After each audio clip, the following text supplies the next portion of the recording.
इस फ़िल्म की स्टार्टिंग में 1974 के समय की स्टोरी को दिखाया है। तो फ़िल्म की स्टार्टिंग में एक फैमिली को दिखाते हैं जिसमें बो और उसका भाई विंसेंट रहता है और उनकी मॉम वैक्स से स्टैचू बना रही होती है, लेकिन वहीं पर बो खाना नहीं खा रहा होता है। तो उसके पेरेंट्स उसे बांधते हैं, लेकिन वो अपनी मॉम के हाथ को खरोंच लेता है तो उसकी मॉम उसमें थप्पड़ भी मारती है और यहीं से फिल्म की स्टोरी शुरू होती है। अब फिल्म में प्रेजेंट टाइम के समय की स्टोरी को दिखाते हैं। तो फिल्म में अब कार्ली और पेज को दिखाते हैं। वहीं पर कार्ली का बॉयफ्रेंड वेड भी आता है। अब इसके बाद पेज अपने बॉयफ्रेंड ब्लेक के पास जाती है। अब कार्ली के पास उसका भाई निक आता है। तो निक की अभी बेल हुई थी जेल से, क्योंकि उसने एक कार चुराई थी और वहाँ पर उसका फ्रेंड डाल्टन भी था जिसके पास एक कैमरा था। तो वो सभी अपने फुटबॉल गेम पर जाने वाले थे और वो रास्ते में रहते हैं। उनके पास 2 कार रहती हैं और ब्लेक शॉर्टकट लेता है। तो उनको काफ़ी टाइम हो जाता है ट्रेवल करते, तो वो बीच में रुकने का फैसला करते हैं और वो एक कैंप बनाते हैं। लेकिन थोड़ी देर बाद वहाँ पर हवा चलती है जिसकी वजह से उन्हें बदबू आने लगती है। अब इसके बाद डाल्टन उन सभी की फ़िल्म बनाता है और वहाँ पर वो काफ़ी इन्जॉय करते हैं। तभी वहाँ पर एक कार आती है जिसकी लाइट्स ऑन रहती हैं। तो वो सभी फ्रेंड उसे यहाँ से जाने के लिए कहते हैं जिसकी भी वो कार थी, लेकिन वो जाता नहीं है। इससे निक को काफ़ी गुस्सा आता है और वो बोतल से उसकी लाइट को फोड़ देता है। थोड़ी देर बाद वो कार का ड्राइवर कार को वहाँ से ले जाता है।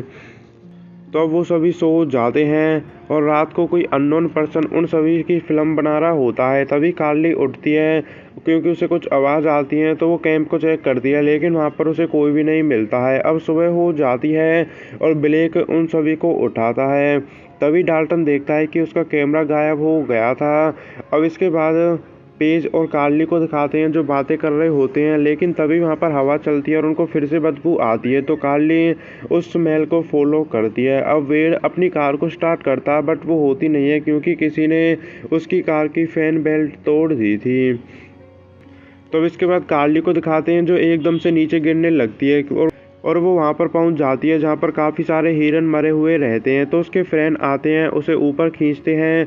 तभी वहाँ पर एक ट्रक आता है जिसमें लेस्टर रहता है और वो ही यहाँ पर उन मरे हुए हिरन को फेंक कर जाता है।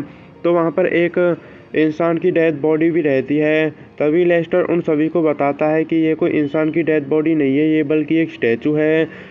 तो वहीं पर वेड उसे बताता है कि उसकी कार की फैन बेल्ट टूट गई है। तो लेस्टर उनसे कहता है कि यहाँ पास में एक टाउन है और वो वहाँ तक उनको लिफ्ट देने के लिए भी कहता है। तो कार्ली और वेड उनके साथ जाने के लिए मान जाते हैं। अब वहीं पर निक कार्ली को अपनी शर्ट उतार कर देता है और वो वहीं पर अपनी शर्ट भी चेंज करती है। तो बाकी के लोग तो अपने गेम के लिए चले जाते हैं और कार्ली और वेड लेस्टर के साथ उसके ट्रक में रहते हैं। तभी वो देखते हैं कि लेस्टर के पास एक चाकू भी रहता है और वो उस टाउन के पास भी पहुंच जाते हैं, लेकिन वो वहां से पैदल जाने के लिए कहते हैं और लेस्टर उनको जाने भी देता है। वो अपने ट्रक से उनको उतार देता है। तो वो दोनों शहर पहुंच जाते हैं। अब इसके बाद उनके फ्रेंड को दिखाते हैं जो ट्रैफिक में फंसे हुए रहते हैं। तो वो वापस से कार्ली और वेड के पास जाने का फैसला करते हैं। अब कार्ली और वेड को दिखाते हैं तो वो शहर में रहते हैं, लेकिन उस शहर में उनको कोई भी नहीं मिलता है। अब वो चर्च में जाते हैं। वहाँ पर वो देखते हैं कि सभी फ्यूनरल में रहते हैं और वो चर्च से बाहर आ जाते हैं। अब चर्च से बाहर निकलकर बो आता है जो हमको फिल्म की स्टार्टिंग में दिखाया था और वो गैस स्टेशन का मैनेजर भी था। तो वो दोनों बो से फैन बेल्ट मांगते हैं, लेकिन वो उनको देने के लिए मना कर देता है और वापस से चर्च चले जाता है। लेकिन वो थोड़ी देर बाद वापस आता है और कार्ली से कहता है कि मैं पहले काफ़ी गुस्से में था क्योंकि मेरा एक खास गुजर गया, लेकिन मैं तुम्हारी हेल्प करूंगा। तुम मुझे आधे घंटे में गैस स्टेशन पर मिलना और मैं तुम्हें फैन बेल्ट दे दूंगा। तो वो दोनों वहाँ से चले जाते हैं। अब उस शहर में एक हाउस ऑफ वैक्स भी था जो कि एक वैक्स म्यूजियम था। तो वो उसके पास जाते हैं और वो देखते हैं कि वो पूरा घर ही वैक्स का बना हुआ था। तो वो उसके अंदर जाते हैं। वहाँ पर उनको वैक्स स्टैचू मिलते हैं जो काफ़ी रियल लग रहे थे। वहाँ पर एक डॉग भी आता है बट वो रियल रहता है और वो वहाँ से भाग जाता है। अब तो वहीं पर कार्ली को उस म्यूजियम में कोई दिखाई देता है जो उन पर नज़र रख रहा था बाहर से। तो वेड देखने के लिए म्यूजियम से बाहर जाता है। अब कार्ली म्यूजियम को ही देख रही होती है। तभी वो एक स्टैचू को देखकर डर जाती है और म्यूजियम से बाहर आ जाती है। अब वो दोनों गैस स्टेशन पर जाते हैं। अब उनके फ्रेंड्स को दिखाते हैं तो ब्लेक डाल्टन और निक को बताता है कि वो यहीं पर रुकने वाला है क्योंकि वो अपनी गर्लफ्रेंड पेज के साथ सेक्स करने वाला है, और वो डाल्टन और निक को जाने के लिए कहता है और उनको अपनी कार की कीज भी दे देता है। तो अब इसके बाद कार्ली और वेड को दिखाते हैं जो गैस स्टेशन पर पहुंच जाते हैं। वो फैन बेल्ट चेक कर रहे होते हैं। वहीं पर बो भी आ जाता है और वो उनको बताता है कि वो फैन बेल्ट को अपने घर पर रखता है। तो वो उनसे अपने घर चलने के लिए कहता है और वो उसके साथ जाते भी हैं। वो घर पर पहुंच जाते हैं। वहीं पर वो कार्ली को अपने ट्रक में बैठा देता है और वो वेड को अपने साथ घर लेकर जाता है क्योंकि उसे बाथरूम जाना था। तो वो घर जाने के बाद कपड़े चेंज करने के लिए चले जाता है और वेड उस घर को ही चेक कर रहा होता है। तो उनको काफ़ी टाइम हो जाता है। अब कार्ली ट्रक से बाहर आती है और वो देखती है कि उस ट्रक की एक लाइट टूटी हुई थी, और उसे पता चल जाता है कि ये वही ट्रक है जो कैंप साइट पर आया था। तो वो वेड को वार्न करने के लिए हॉर्न बजाती है, लेकिन इतने ही उस घर की लाइट चली जाती है और वेड कुछ देख भी नहीं पा रहा था। अब इतने ही वहाँ पर बो का भाई विंसेंट आता है और वो वेड को मारता है और उसे बेहोश कर देता है।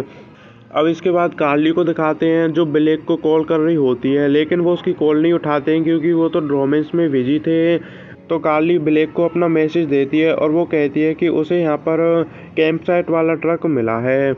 अब इसके बाद कार्ली के पास बो आता है। तो कार्ली अपने आप को ट्रक में लॉक कर लेती है और बो उसके पास आकर उस विंडो को तोड़कर कार्ली को बाहर खींचने लगता है, लेकिन इतने ही कार्ली उस ट्रक को चलाती है जिससे बो नीचे गिर जाता है, बट वो ट्रक भी फंस जाता है। तो कार्ली पीछे से उस ट्रक से बाहर निकलती है और वहाँ से भागने लगती है।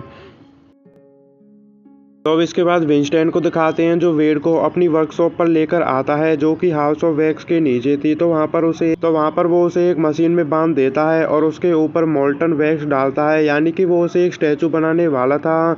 तो अब इसके बाद कार्ली को दिखाते हैं जो एक चर्च में जाती है, लेकिन उस चर्च में जितने भी लोग रहते हैं वो सब स्टैचू बने हुए थे। और वहीं पर कार्ली को रियलाइज़ होता है कि यहाँ पर जितने भी स्टैचू हैं उन दोनों भाई ने उनको रियल पर्सन से स्टैचू बनाया है। लेकिन इतनी वहाँ पर बो आ जाता है तो कार्ली छुप जाती है, लेकिन बो उसे ढूंढ लेता है। तो कार्ली वहाँ से भागने लगती है और बो उसे पकड़ भी लेता है। तो अब इसके बाद निक और डाल्टन को दिखाते हैं जो टाउन के पास पहुंच जाते हैं और निक डाल्टन को कार की कीज भी दे देता है। अब इस तो नेक्स्ट सीन में बो को दिखाते हैं जो कार्ली को गैस स्टेशन के चैम्बर में ले जाकर बांध देता है। अब वहीं पर निक और डाल्टन भी आ जाते हैं, बट गैस स्टेशन पर वहाँ पर उनको कोई भी नहीं मिलता है। तो वो अलग अलग होकर कार्ली को ढूंढने के लिए जाते हैं और डाल्टन हाउस ऑफ वैक्स में जाता है। अब इसके बाद बो को दिखाते हैं तो वो कार्ली के लिप्स को चिपका देता है ताकि वो बोल ना सके, और वो बाहर जाता है। बाहर जाते ही निक उससे अपनी बहन कार्ली के बारे में पूछता है और बो उससे कह देता है कि यहाँ पर कोई भी नहीं आया था। तो कार्ली चैम्बर से बाहर निकलने की कोशिश करती है, लेकिन इतने ही बो उसकी उंगली को काट देता है। तो निक और बो वहाँ से जाने वाले रहते हैं, लेकिन इतनी कार्ली अपने लिप्स को छुड़ाती है और वो हेल्प के लिए चिल्लाने लगती है। निक को पता चल जाता है कि बो ने कार्ली को पकड़ रखा है और वो उससे लड़ता है और गैस स्टेशन में जाकर सारे डोर को लॉक कर देता है।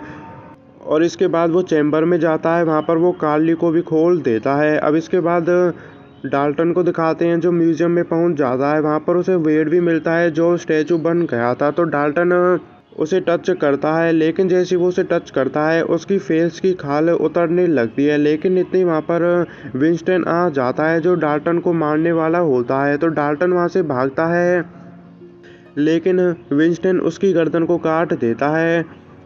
अब इसके बाद गैस स्टेशन को दिखाते हैं तो वहाँ से बो भी चले गया था। तो वहीं पर वो सिविलिंग बाहर आते हैं गैस स्टेशन से और वहाँ पर उनको रियलाइज़ होता है कि टाउन में जितने भी लोग हैं वो सभी स्टैचू बने हुए हैं और उन दोनों भाई ने उनको वैक्स स्टैचू बनाया है। तो अब इसके बाद पेज और ब्लेक को दिखाते हैं जो रोमांस कर रहे होते हैं, बट एकदम से उनका गाना बंद हो जाता है। तो ब्लेक गाने को चेक करने के लिए जाता है, तभी वहाँ पर उसे अपने फ़ोन में कार्ली का मैसेज मिलता है जिसमें उसने उस कैंप साइट वाले ट्रक के बारे में बताया था। अब इसके बाद पेज को दिखाते हैं जो अपने टेंट में सो रही होती है, बट वहाँ पर विंस्टन आ जाता है। तो पेज उसे देखकर भागने लगती है। वो टेंट से बाहर आती है तो देखती है कि विंस्टन ने ब्लेक को भी मार दिया था। तो पेज वहाँ से भागती है, लेकिन विंस्टन पेज को भी मार देता है। तो अब इसके बाद उन सिबलिंग्स को दिखाते हैं जो एक सिनेमा में जाते हैं, लेकिन वहाँ पर भी सभी वैक्स स्टैचू बने हुए थे, लेकिन इतने वहाँ पर बो आ जाता है तो वो दोनों छुप जाते हैं। लेकिन बो कार्ली को ढूंढ लेता है तो वो उसे मारने वाला था अपनी शॉटगन से, लेकिन इतने ही वेड बो में एरो मारता है और वो दोनों सिनेमा से भागने लगते हैं। तो जैसे ही बो सिनेमा से बाहर आता है, वेड उसकी चेस्ट में तीर मारता है जिससे उसकी डेथ हो जाती है और वो दोनों वहाँ से आ जाते हैं। अब वो उस ट्रक के पास जाते हैं जिसमें कार्ली का फ़ोन गिर गया था, तो वो उसमें फ़ोन ढूंढती है लेकिन उसे फ़ोन नहीं मिलता है। अब इसके बाद वो बो और विंस्टन के घर पर जाते हैं। वहाँ पर जाते ही कार्ली को कुछ फ़ोटो और न्यूज़ मिलती हैं जिसमें उसे पता चलता है कि विंस्टन और बो जुड़वा थे और उनके डैड ने सर्जरी करवाकर उनको अलग करवाया था।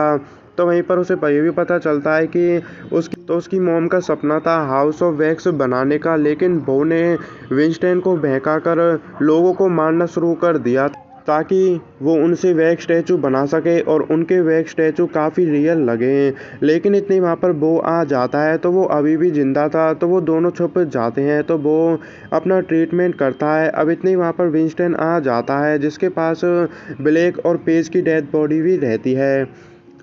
तो कार्ली उन दोनों की डेड बॉडी को देख भी लेती है। अब वो वहाँ से जा रही होती है तो निक उसे मिलता है और उन दोनों को एक सीक्रेट रास्ता मिलता है, तो वो उसके अंदर जाते हैं और वो हाउस ऑफ वैक्स के नीचे पहुँच जाते हैं जहाँ पर वर्कशॉप थी। तो इतने ही वहाँ पर विंस्टन आ जाता है तो वो दोनों वहाँ पर आग लगाकर वहाँ से भाग जाते हैं, लेकिन जैसे ही वो वहाँ से बाहर निकलते हैं तो वो हाउस ऑफ वैक्स में पहुँच जाते हैं। बट इतने ही वहाँ पर वो आ जाता है तो निक उससे लड़ने लगता है। अब इतने ही वहाँ पर कार्ली आकर बो में बैट मारती है और जिससे उसकी डेथ हो जाती है। अब इतनी वहाँ पर विंस्टन आ जाता है और वो अपने भाई की डेथ बॉडी को देखकर काफ़ी गुस्से में हो जाता है। तो कार्ली ऊपर भागती है और विंस्टन उसके पीछे भागता है उसे मारने के लिए। तो उस घर में अब आग लगने लगी थी और वो घर अब पिघलने भी लगा था क्योंकि वो पूरा घर वैक्स का बना हुआ था। अब विंस्टन को दिखाते हैं जो कार्ली को मारने वाला रहता है, लेकिन इतने वहाँ पर निक आ जाता है जो विंस्टन से लड़ने लगता है। तभी कार्ली विंस्टन में चाकू मारती है जिससे उसकी डेथ हो जाती है। अब इसी के साथ वो सभी नीचे गिरने लगते हैं क्योंकि वो घर अब पिघल रहा था। तभी उनको वहाँ पर एक दीवार दिखती है जो वो पिघलने तो लगी थी, तो वो उस दीवार को हाथों से ही तोड़ते हैं। उस दीवार को तोड़ने की वजह से वो दोनों वहाँ से बाहर निकल जाते हैं। तो वो घर तो पिघल जाता है बट वो दोनों बच जाते हैं। अब अगले दिन वहाँ पर पुलिस आती है तो एक पुलिस ऑफिसर उन दोनों को बताता है कि ये शहर काफ़ी दिनों से बंद पड़ा था, इसी वजह से उनको इनके बारे में पता नहीं चला था। तो वो दोनों वहाँ से हॉस्पिटल जा रहे होते हैं बट तभी उनको पता चलता है कि वो 2 भाई नहीं थे बल्कि वो 3 भाई थे, जिनमें से लेस्टर भी था। और लास्ट में लेस्टर उन दोनों को बाय करता है और स्माइल भी करता है और यहीं पर फिल्म ख़त्म हो जाती है।